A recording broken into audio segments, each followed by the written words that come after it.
We shall proceed. All right. So it is November 12th, 2024, Tuesday morning, morning in California. In any case, I see some East Coast people here for whom it's already afternoon. Time is relative, or even maybe not real. Who knows? So we're going to begin with a 20-minute meditation that I will guide. And excuse me, that, my microphone is very sensitive. It picks up my burps. I was listening to my podcast the other day. It's like, oh, that's great. That's terrific. Okay. High tech. So yeah, let's begin with some sitting and just settling into your body, settling into your posture. If you can find a way of sitting upright and still. And when we quiet the body, come into stillness,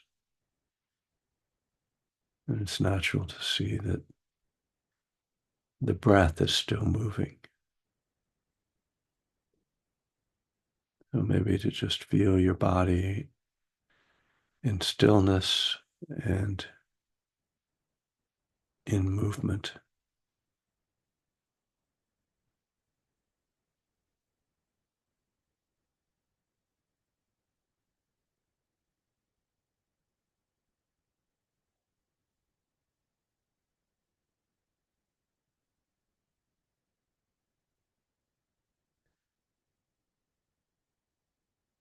The beginning of a meditation is typically a transition from activity and busyness into quiet. And so naturally enough, there's a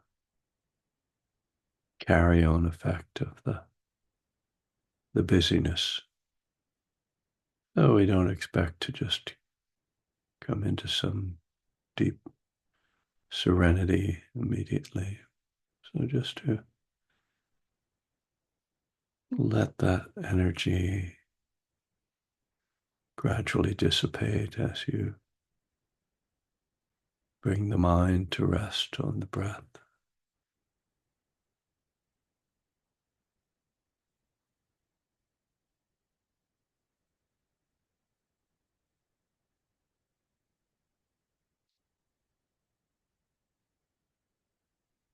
And as you connect with the body and the breath, you can also acknowledge or sense the feelings that are present for you, the mood or mind state that you've arrived with.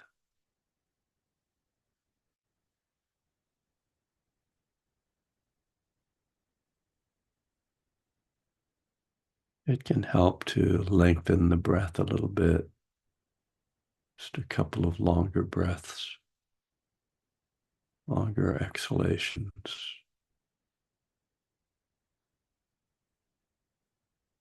to settle.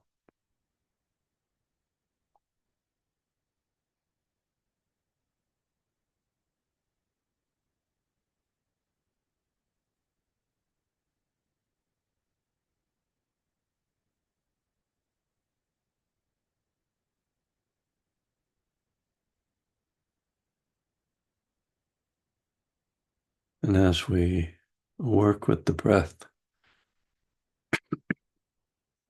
just finding a way of tuning to the breath, whether it's noticing the sensations at the nostrils or the belly,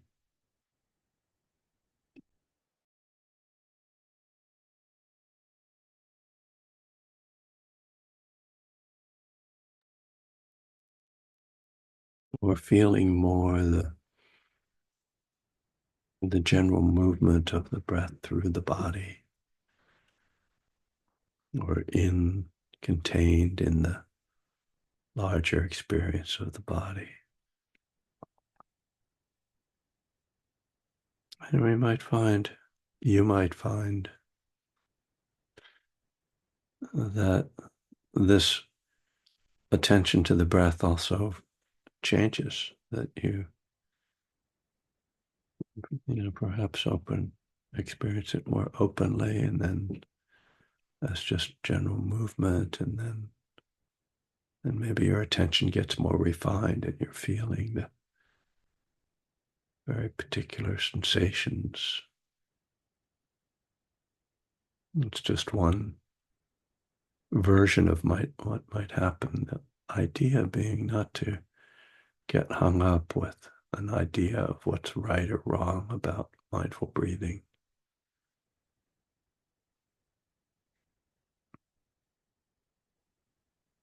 Can be enough to just know that you're breathing in and you're breathing out. Don't have to get that particular about it. Really just depends on what you're able to do right now, what feels comfortable.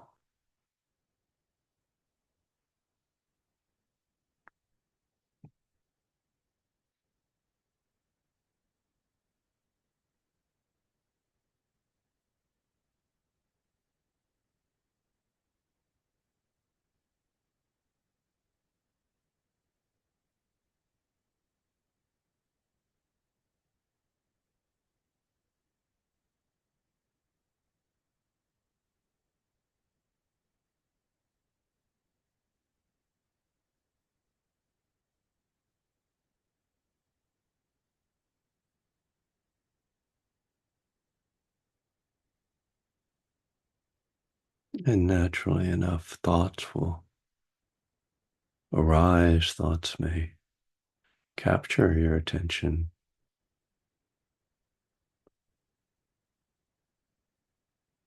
And here again, we don't draw sharp lines of right and wrong, but just notice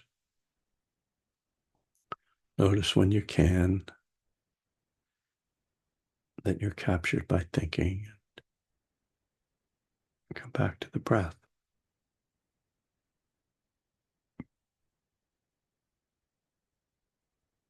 Come back to the body, back to the feeling state. It's important here as well to keep an eye on the underlying feelings, because the experience of mind, particularly thoughts, but also body, is directly impacted by feelings. And that impact goes both ways. Thoughts, sensations cause feelings to arise, just as feelings trigger thinking.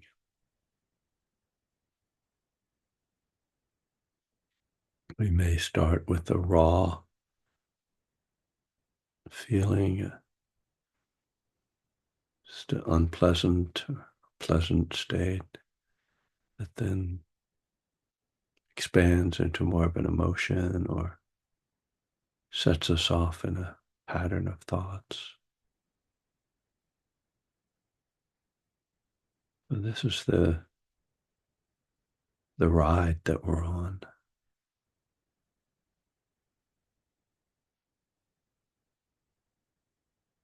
And rather than thinking that meditation will control it or suppress it or give us some escape, mindfulness suggests that we just hang on for the ride. We breathe with the movement, with the feelings, with the energies. We trust in awareness to hold it all. And that trust often unfolds into a settling, so that the peace comes not through suppression, but by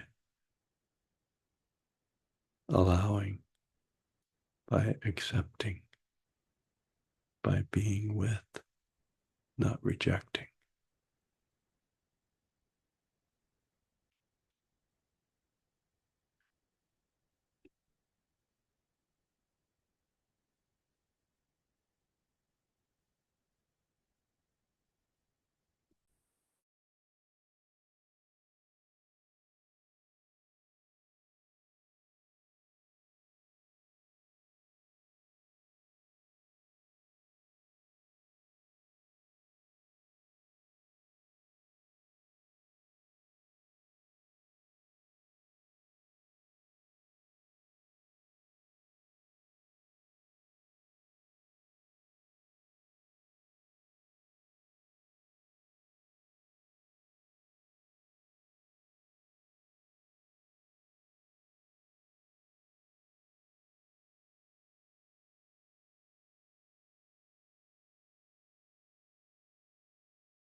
We can say that the background attitude to this practice is the attitude of kindness. And that means kindness toward ourselves.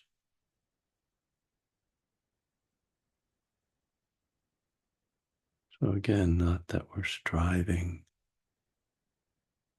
for some state, but that we're judging how well we are meditating. More that we are aware of what's happening in the mind and body, and we hold it with kindness, with understanding, with forgiveness. it is difficult to have a mind and body.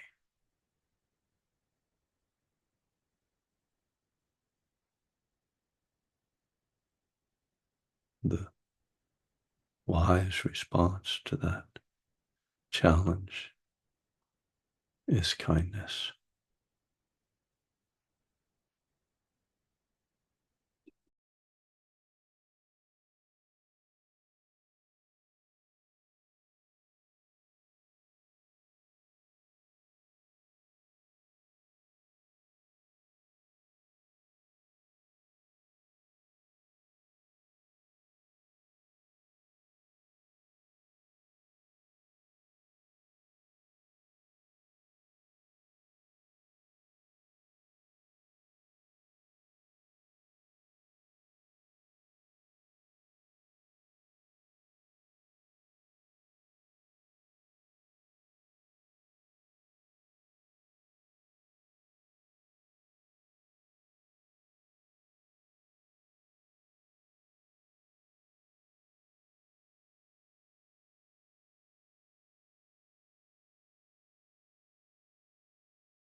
Hey, um, uh, I'm not feeling a lot like a Dharma teacher. Not sure how a Dharma teacher is supposed to feel, but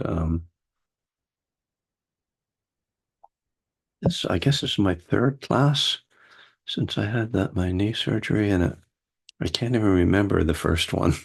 This morning, I was like, I must have taught like just a few days after this. I don't remember what I did. Did I?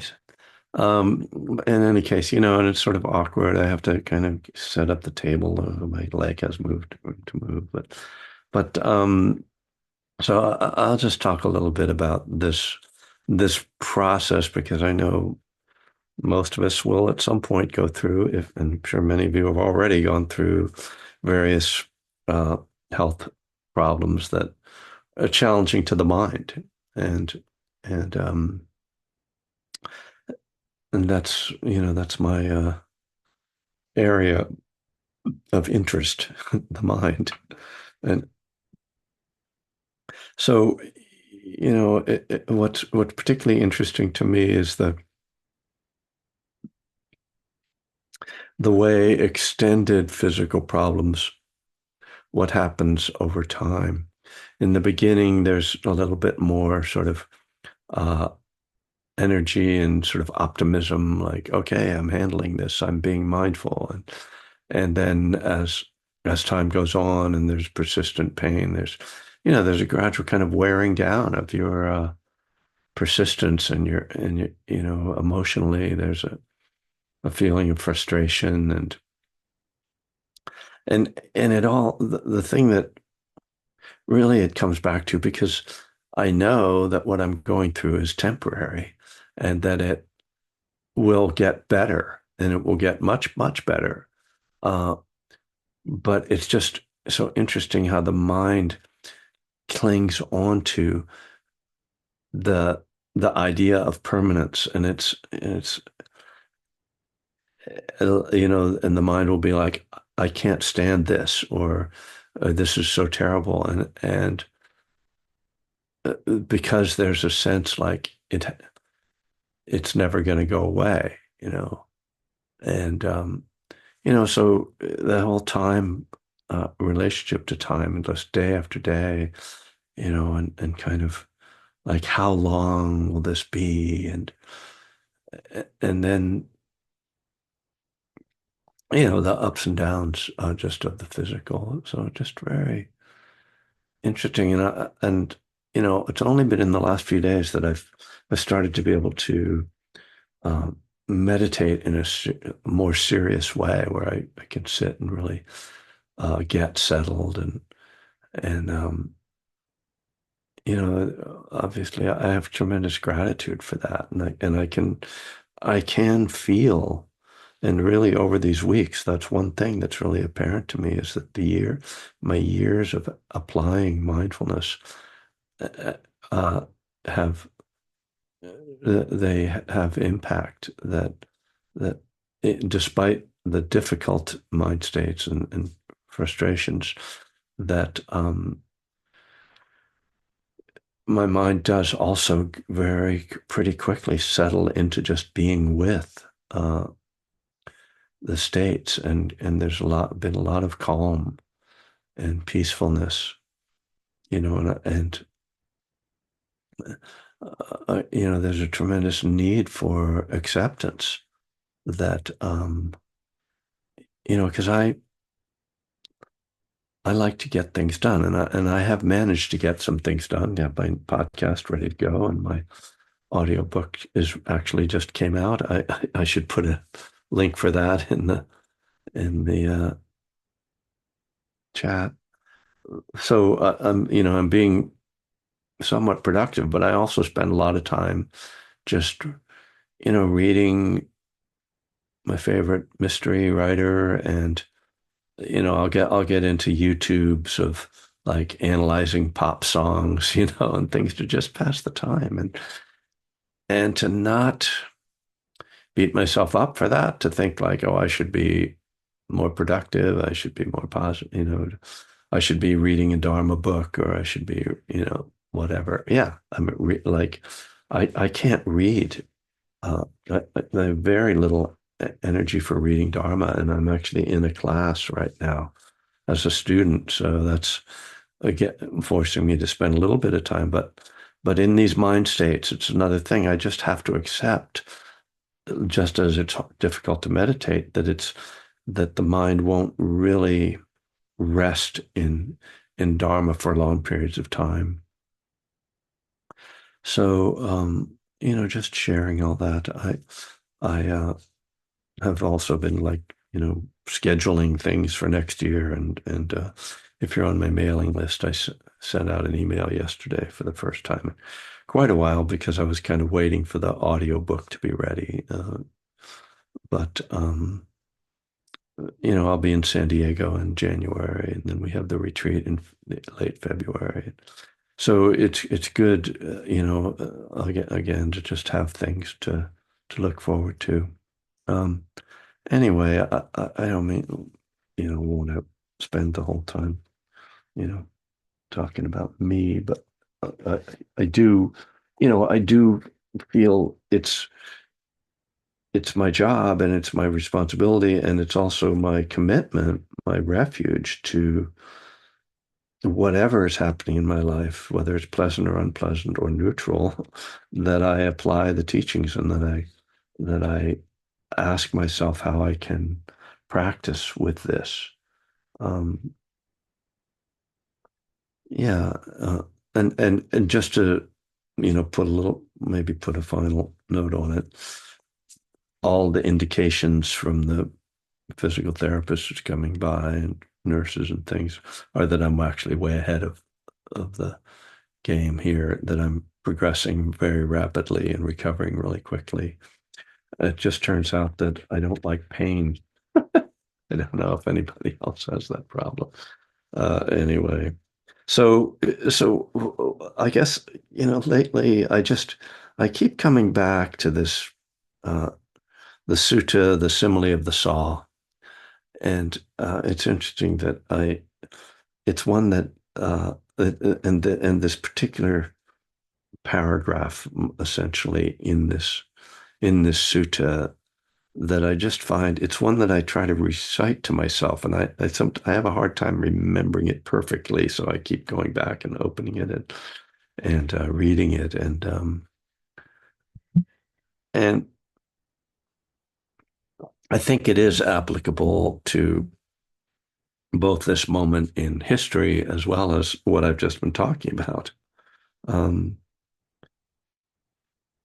and so the simile of the saw is this really remarkable sutta, and I wrote a chapter, really two chapters in my book Living Kindness about this sutta, and I enjoy going through all the details of it because it's a sutta that um, has a sort of lot of drama and people in it and crazy wild images, and it's just fascinating. Compared, there are many suttas that are just sort of like bland narratives, or just not even narratives, just teachings that are always valuable, of course, but as someone who's really loves narrative and loves stories, loves characters and imagery, uh, there are a few suttas that reach the level of this one. But I'm not, all that being said, so if you're interested in looking at it, because you can find it online, it's from the Majjhima Nikaya, and it's number 21. It's called Simile of the Saw. If you just Google Simile of the Saw, I'm sure you'll find on Access to Insight or Sutta Central, one of those. You can find different translations for reading the whole story. But here's the part of the sutta just that I love, and it's in response to being in a situation where there's a tendency to get angry, at, at least, if not worse, and the Buddha is, the teaching of the sutta really is you should never get angry. That that anger is a poison. And he says that, so he says you should train thus. So he's saying you should train your mind to react in this way, to think in this way. Our minds will remain unaffected, and we shall utter no evil words. We shall abide compassionate for their welfare, the enemy, the person we're angry with a mind of loving kindness without inner hate. We shall abide pervading them with a mind imbued with loving kindness. And starting with them, we shall abide pervading the all-encompassing world with a mind imbued with loving kindness, abundant, exalted, immeasurable, without hostility and without ill will. That is how you should train. So it's actually somewhat repetitive, but there's a few things I want to point out about this. First of all, this idea of training, and we see this term in the mindfulness of breathing, so to training our minds. So, this goes very much along with the modern view of meditation as something that actually affects the brain.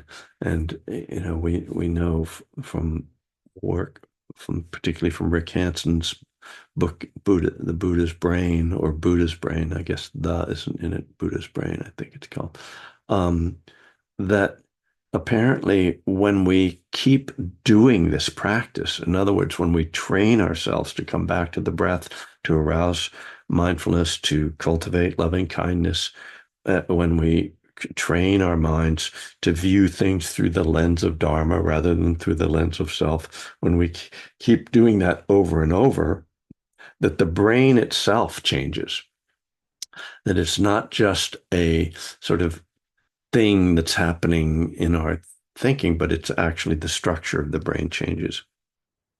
And that's when I said that I can kind of feel how my practice is manifesting in my recovery and working with these physical and mental states that are happening around this recovery, that's because I believe I've trained for so long at this. And not to say that, you necessarily have to train forever, but, it's a training. So our minds will remain unaffected. I love this opening phrase because it just points immediately to like equanimity. This is the word that comes to mind when I hear that my mind will be unaffected. And that is the state of like, it's coming in the sense impressions, the behavior of others, the bad things are happening, but my mind will remain unaffected. So this is like a great challenge, but it in practical terms, what it means is that if I am mindful in that moment as the stimuli hit me, I don't have to react. This is called guarding the senses.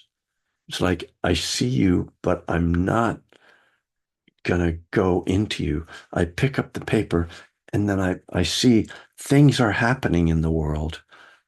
I'm putting it down now. I'm not diving in. I'm not letting the anger infiltrate me. My mind will remain unaffected. And I turn this into the singular, where here in this paragraph, it's in the plural, first person plural, our minds will remain unaffected. My mind will remain unaffected. So when I recite this, I actually recite this to myself as a training, just like we do with loving kindness. But instead of saying, may all beings be happy, I say, my mind will remain unaffected.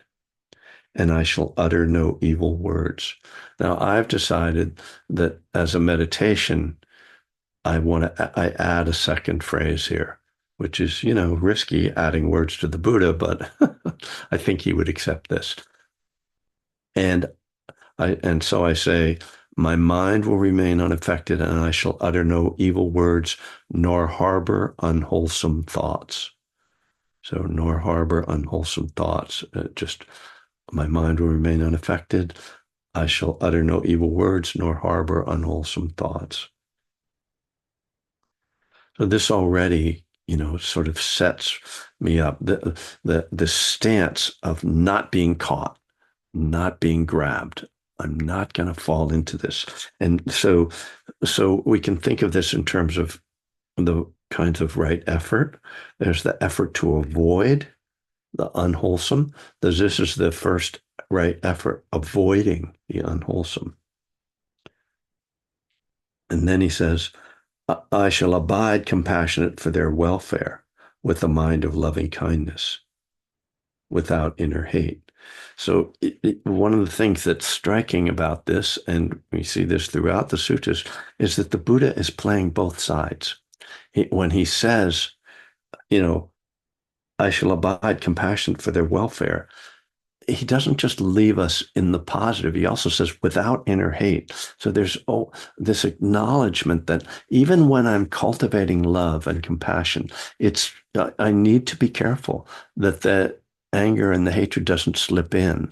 So I need to be respectful of both. I'm cultivating. So again, with right effort, there is cultivating, and then there is abandoning. So there are four forms of effort. There's avoiding the unwholesome. There is abandoning the unwholesome. And then there's the cultivating the wholesome, and then there's maintaining the wholesome. So you can see again, there's this balance in there, right, between the unwholesome and the wholesome. And the Buddha is making sure that we're working on all these levels in this set of phrases. I shall abide compassionate for their welfare with a mind of loving kindness, without inner hate. So, he points to this, my mind. I'm gonna be aware. What is my mind state right now? So implied in all of this is that we are mindful. We can't do any of this without being mindful, right? If you aren't mindful, you don't know what your mind state is. So, okay, my mind with a mind of loving kindness without inner hate. And then it just builds from here. I shall abide pervading them with a mind imbued with loving kindness. He's saying the same thing, but it's richer, fuller. So first of all, this term abide, which I love, and many people comment on the beauty of this word, this idea that this abiding is living. An abode is the place you live. When you abide, you're living in this space. You're resting in this space. I shall abide pervading them. So there's this fullness to this, right?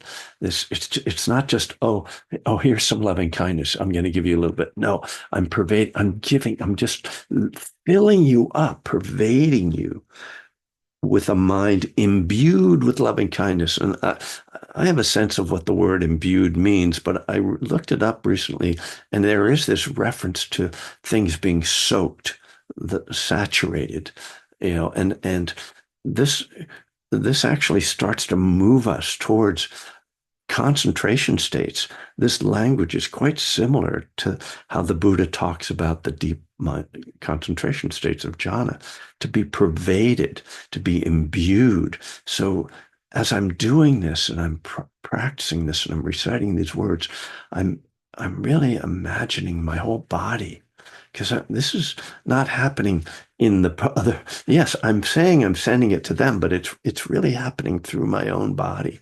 As I'm doing this, I'm absorbing this, and I'm sensing myself being filled. I am imbued. I am pervaded with loving kindness. But the mind is imbued with loving kindness. It's not just like, I'm saying some words. It's like, I'm letting myself be completely absorbed in this state.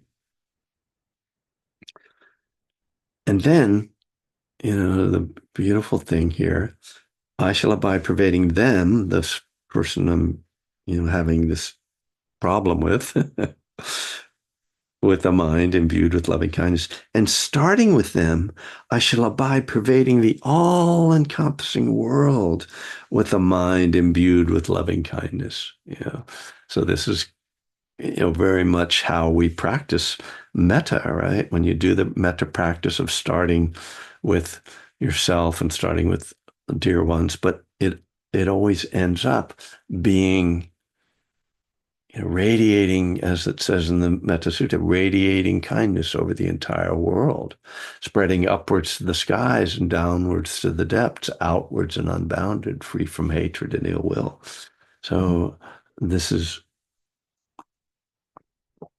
what the Buddha's doing here. If I can say, what I sense that the Buddha is doing is he's taking us from this kind of personal experience and a personal struggle, really, of like, oh, there's this conflict. And he's actually flipping it and turning it into this vast, radiant experience of love. It's almost like a magic trick he does here. Because the last phrase after that, I shall abide pervading the all-encompassing world with a mind imbued with loving kindness, abundant, exalted, immeasurable. And that's the title of Ajahn Pasano's book on loving kindness. I didn't realize that when I first got that book. Where does that phrase come from? Abundant, exalted, immeasurable. We've gone from my mind will remain unaffected and I shall utter no evil words. So I'm trying to avoid getting into anger and conflict with an individual in the beginning of this sutta. And I've gone to, pervading the all-encompassing world with a mind imbued with loving kindness, abundant, exalted, immeasurable. And what an incredible teaching and just meditation practice, because he's starting. We talk about the manure of Bodhi, right? He's starting with this darkness, this difficulty, this struggle, and he's turning it into something powerful and transformative that has nothing to do with it. There's no struggle here. We're on the completely other side. Now we're in this vastness of loving kindness, abundant, exalted, immeasurable. And when I'm working with pain in my body, and I take my attention into that space, just as he says here, you know, my relationship to that physical pain is that I try to have my mind be unaffected and that there's no hostility towards the experience. And as as I focus on that sensation, it can actually transform it into something very powerful, this experience of the whole body, breathing with the body, with the energy of the body. But so I'm just going to go back and read this again as a whole paragraph. And again, putting it in the singular. My mind will remain unaffected, and I shall utter no evil words, nor harbor unwholesome thoughts. I shall abide compassionate for their welfare, with a mind of loving kindness, without inner hate. I shall abide pervading them with a mind imbued with loving kindness. And starting with them, I shall abide pervading the all-encompassing world with a mind imbued with loving kindness, abundant, exalted, immeasurable, without hostility and without ill will. So such a, just, to me, a perfect teaching that just it gives us so much to work with. And it's such a great vision, just such a great vision and image of how we can live. And it's not some inaccessible thing. And don't think of it as something, oh, I have to live up to, I have to attain this. Just say the words and feel the words and let them be there and have just a moment, just a few, 30 seconds of feeling the sense of pervading the all-encompassing world with the mind imbued with loving kindness. It's not like, oh, I'm going to walk around for the rest of my life in this state of, abundant, exalted, immeasurable, but just touch into it. Allow yourself to be touched by it. Allow yourself to be filled by it. And that alone can be transformative in terms of how we view reality, how we view other people, how we view ourselves, to realize, oh, there is this possibility. I have this capacity to be there, to have my mind be unaffected, to be compassionate for their welfare, and to pervade the all-encompassing world with the mind imbued with loving kindness. And to touch that is precious. It's precious, and it's clearly it's meant to operate on multiple levels. It's meant to operate on this training level of training our minds to not be caught in these unwholesome states. But it's also vitally meant to be a way of viewing the world, of thinking about the world, that I need to keep my mind unaffected. And I need to be compassionate for their welfare, and I need to be compassionate for my own welfare. And I need to, you know, look at the world as much as I can through this lens of love and compassion. And I need to also look at myself as much as I can through this lens of kindness and care. So that inspired me. I hope that's of help to you guys. Thank you for listening.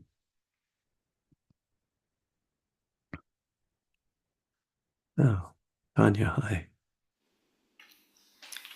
Hi. Thanks so much, Kevin, and thanks to everyone for being here.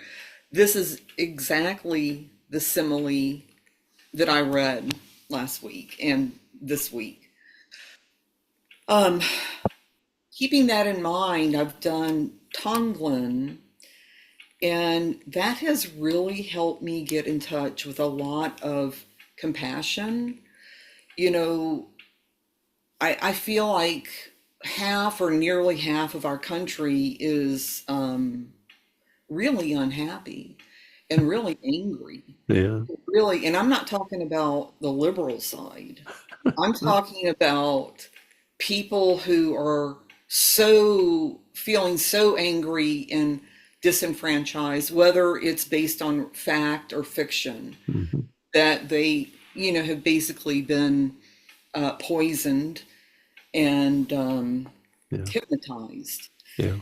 And really thinking about that and thinking what that must feel like has, brought tears to my eyes. And I'm feeling a lot of compassion for those people. Mm. Because I think that I don't know if those people are ever going to have what we have, Mm. the peace and the Dharma, just to have refuge in the Buddha, the Dharma, and the Sangha, is such kind of a privileged place to be. And I feel sad for them. It makes me Mm. feel sad, and has really dispelled just about all of my anger. So my up here is feeling very neutral about the whole thing. I noticed that I did have some tears when we meditated today. That's just getting down to that sadness that's there, Yeah. about different things. So thank you very much. It was very, very good lesson today. Thanks, Tanya. Appreciate it. Steve. Well, yeah, thank you, Kevin. I too, a lot of what Tanya said, I feel the same way. Been having a really hard time, and that simile is, I'm going to have to keep reading that. And I know that we go through that during our retreats. Yeah. I'm still working through.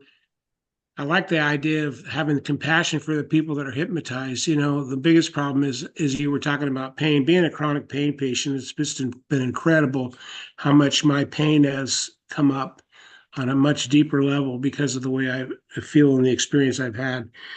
But the thing I'm working on now is my older brother is a MAGA, and just listening to him and the things that he says and does. He's hiding behind scripture and all this stuff that he sends me, and they're just completely hypnotized to what's really going on, very ill-informed, and it's very sad. But at the same time, I'm so grateful to have to come here in my life, and I've got a long way to go with some of that compassionate feeling. But thank you so much for. I was going to ask the question, what would Buddha be doing during this time, and you just explained it. That's exactly what he would be doing, and his teaching. So, yeah, I don't want to go on anymore, but thank you so very much, and I'm Thanks, going to Steve. concentrate on that. Blessings Thanks, to you. Steve. Yeah.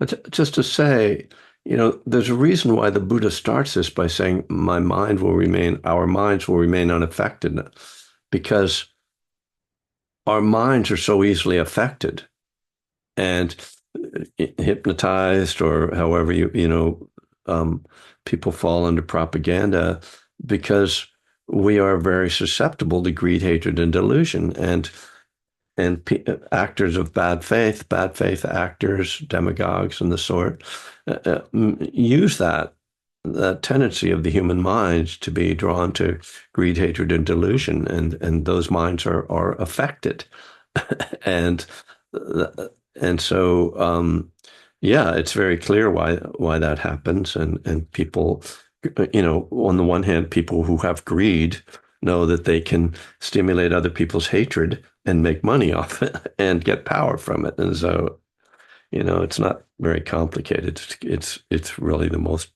simple, primal thing that's gone, we see throughout history. So anyway, I lecture. Ori, hello. Hi, this is Hi. Or. Uh, yeah, thanks so much, Kevin, and thanks to everyone else. I just wanted to sort of share back on the things you said, both about, well, current history or the recent events in your own country, and also your health issues. The thing you said about how to sort of, come through, work through that. Seemed extremely helpful for me today, given a situation that I am in, which is that I quite recently had a really, really terrible relapse. And there I feel, what you said about the pain and so on. I just wanted to be, when I wake up after a relapse like this, I want to know what can I fix to ensure that this never happens again, and how can I find it today. I can't accept the fact that it is a process that I have to go through, and possibly trial and error. I just I have a really hard time uh not I have a hard time accepting the fact that I don't know exactly what went wrong. But what you said both about the recent elections and your health issues. Now I can't remember exactly how you put it, but that was really helpful to me, and as I understood it and sort of applying it to my own situation, I can just, I mean, it's evening now here where I am in Scandinavia. I know what I'm going to do tomorrow, what I'm going to try to do tomorrow, and I know what I'm going to do tonight, and I'm, meeting someone to help me tomorrow, and I have to accept the fact that I don't know if I will know the answer why I relapsed a year from now. I don't know if I will. I can't now know if I will relapse again in a year. I can decide that I will do, the wise thing tonight and try to do that tomorrow as well. And yeah, so I just want to say, I know that the topic was completely different, but the sort of approach you're suggesting seems exactly what I need at the moment. So thanks. Well, thank you so much, Ori. And I'm sorry you had that relapse. My sense is that, I mean, one of the simplistic things I've heard in AA meetings is, the reason you relapse is because you're an alcoholic. So, and that doesn't mean you don't need to know what to do to avoid it, but there's not that much to figure out. The main thing is to do the work. And, I think you're exactly right. Like, know what you're doing tonight, know what you're doing tomorrow. Just that's why we have one day at a time, and we have to abandon ourselves to this process. It's not enough to like come to a once a week class or meditate a little bit. It's like there needs to be a commitment, and I hope you have a program to go to meetings, whether it's 12 step or something, that because it's community and support and people who have been through it who will understand it and support you. That's irreplaceable in this process of recovery. So, keep showing up and you'll make it. You don't have to worry about next year. You just when there's craving. I mean, to me, really, recovery means actually avoiding letting craving even show up. And that's what all the work is about. That's what the showing up for our jobs, for our family, for our program, for meetings, is about being just always being pointed in the right direction, so that there isn't that opportunity to like, oh, well, maybe I'll go over it. No, like you just can't let it in, right? You have to stay very committed. And and that commitment comes because it simply doesn't work. And once you've accepted that, then it's not so hard to commit to it. So I wish you well. Thanks for showing up. So we're running late. I have nothing to do except go to the bathroom, but I can hold it. So let's go. Sorry. Robin, go for it. Hi. Hi. Thank you so much. Um, I've been really struggling with anger this week. And part of what you were talking about, I just want to pull it up here.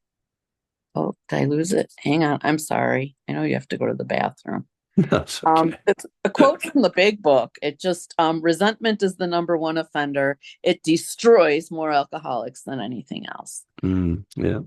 And we can just put the word humans in there for me because Yeah. I'm not an alcoholic. I'm attracted to them and love them, and I have other issues. But so I've been really struggling and what was still coming up even as you were talking was, yeah, that's great in theory. Yeah, but Yeah. yeah, but it's great in theory, but you don't understand. And the weird thing is I'm well, I don't need to get too much into myself. It's just that I'm in a sort of a different place than, even though I'm in a similar place to you guys, and you guys are probably closer than the other half of the country, or the other half that's bigger. I kind of more get,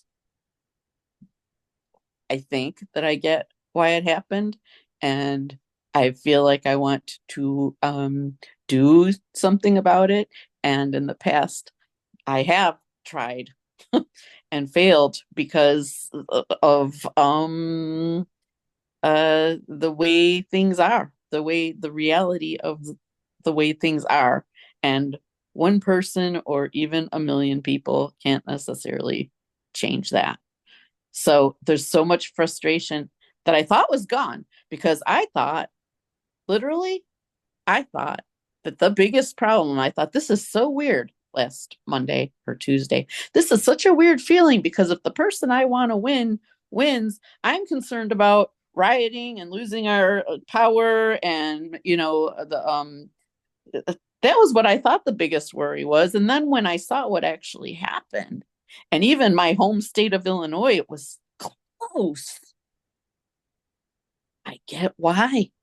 And it brought up all this stuff from the past 8 years. And it's so clear why. So this frustration and this wanting to educate people, but how do I educate people without pissing them off, and put stuff on Facebook and take it right down? And I really just need to work here first before I'm going to teach or show or educate anybody in anything. I think. I don't know. I'm a mess. Right. Well, I'm sorry you're feeling that way. It's a really hard time for many people. And, we will survive or not. Cheryl, hello. I really want to thank you for bringing this topic up, because I think it's important to feel some sense of grief. However, Yeah. I made the determination that I don't want to live for years feeling contentious with my fellows, my fellow human beings. And I thought about my mindfulness practices and my practices of compassion, and I've reflected on this heavily. And I love the way you started this class with sharing your response to pain. And ultimately, the words that echoed in my mind was contempt without investigation. And what is going on with my fellow citizens? Mm-hmm. And I may not fully understand that, but the one word that came to me was people are hurting. I may not understand where their pain emanates from.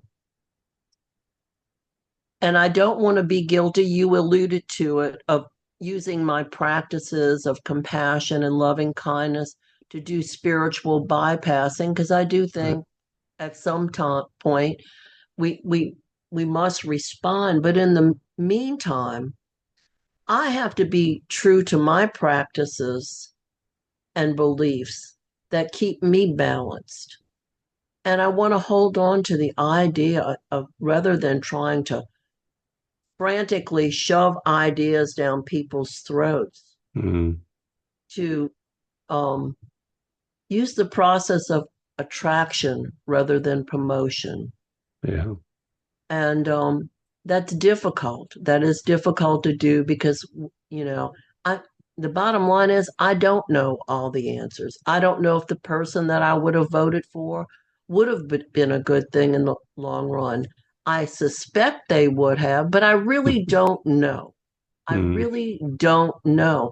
So, and that's an uncomfortable feeling, not knowing. I think we all struggle with that. I'm sure that drove me to use substances in my lifetime, the need to know.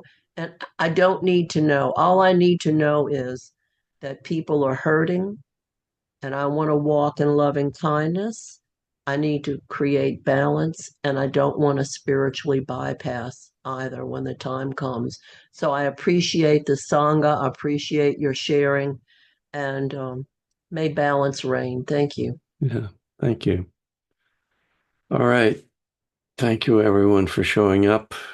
Please, take care of yourselves, take care of your community, and anybody who's in the Bay Area can see me tonight at the Berkeley Buddhist Monastery at 7:30. I don't know if anybody here is in the Bay Area, but anyway, Steve, you should drive down. That's what you should.